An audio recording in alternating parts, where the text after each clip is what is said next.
தேசிய கட்சி எதுல கான்சன்ட்ரேட் பண்ணணும், மாநில கட்சி எதுல கான்சன்ட்ரேட் பண்ணணும்னு சொல்லிட்டு ஒரு விளக்கம் கொடுக்குறாரு அவரு. குடுத்துட்டு என்ன சொல்றாருன்னா, அந்த மாதிரி செய்ய மாட்டேங்கிறாங்க. 2மே ஒரு எக்ஸ்ட்ரீம் லெவலுக்கு போறாங்க. எக்ஸ்ட்ரீம் லெவலுக்கு போறதுனால மக்கள் பாதிக்கப்படுறான்னு சொல்லிட்டு இப்ப மக்கள் பக்கத்துல நின்னு பேசுறாரு அவரு. அவரு தேசிய கட்சியினுடைய மாநில தலைவரா இருந்துகிட்டு, ஒரு தேசிய கட்சி எக்ஸ்ட்ரீம் லெவலுக்கு போகுதுன்னு சொல்றாருன்னா, அப்ப வந்து அவர் பாஜக விமர்சனம் பண்றாரா? மக்கள் பக்கம் வந்து நிக்கிறாரா? எப்படி இத புரிஞ்சுக்கிறது சார்? அந்த டெர்ம்ஸ் எப்படி புரிஞ்சுக்கிறது? ஆமா சார். எக்ஸ்ட்ரீம் லெவலுக்கு தான் போறாரு. வக்ஃப் போர்டு பில்லு விஷயத்துல எக்ஸ்ட்ரீம் லெவல்ல போய் தான் பாஸ் பண்றாங்க பாஜக.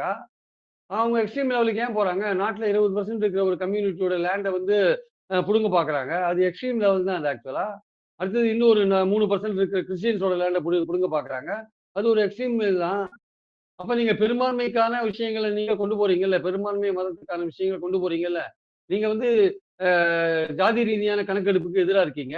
அது வந்து எக்ஸ்ட்ரீம் லெவலுக்கு நீங்க வந்து அத கொச்சப்படுத்துறீங்க. அந்த மாரி கொச்சப்படுத்த வேண்டிய அவசியம் என்ன ஒரு தேசிய கட்சி? அப்ப சமூக நீதிக்கு எதிரா இருக்கீங்களா நீங்க? சோ இந்த மாரி பல விஷயங்கள் இருக்கு. அதிகாரத்த புடுங்குறீங்க. அரசியல் சட்ட அடிப்படையில் அமைந்த அமைப்புகளோட அதிகாரத்தலாம் புடுங்குறீங்க. சுப்ரீம் கோர்ட் தீர்ப்பெல்லாம் தூக்கி போடுறீங்க. கண்டுக்க மாட்டேன்றீங்க. இதெல்லாம் எத காமிக்குது? எக்ஸ்ட்ரீம் லெவலுக்கு யார் போறா? எக்ஸ்ட்ரீம் லெவலுக்கு போறது மத்திய அரசு, மத்திய பாஜக அரசு. அப்ப அத நீங்க எக்ஸ்ட்ரீம் லெவலுக்கு போகுதுன்னு விமர்சிச்சீங்கன்னா, மாநில சார் தேசிய கட்சிகளுடைய செயல்கள் மாநிலத்த பாதிக்கிறதா இருந்தா, மாநிலம் ஒரு எக்ஸ்ட்ரீம் லெவலுக்கு போக தான் செய்யும். அத நீங்க தடுக்க முடியாது.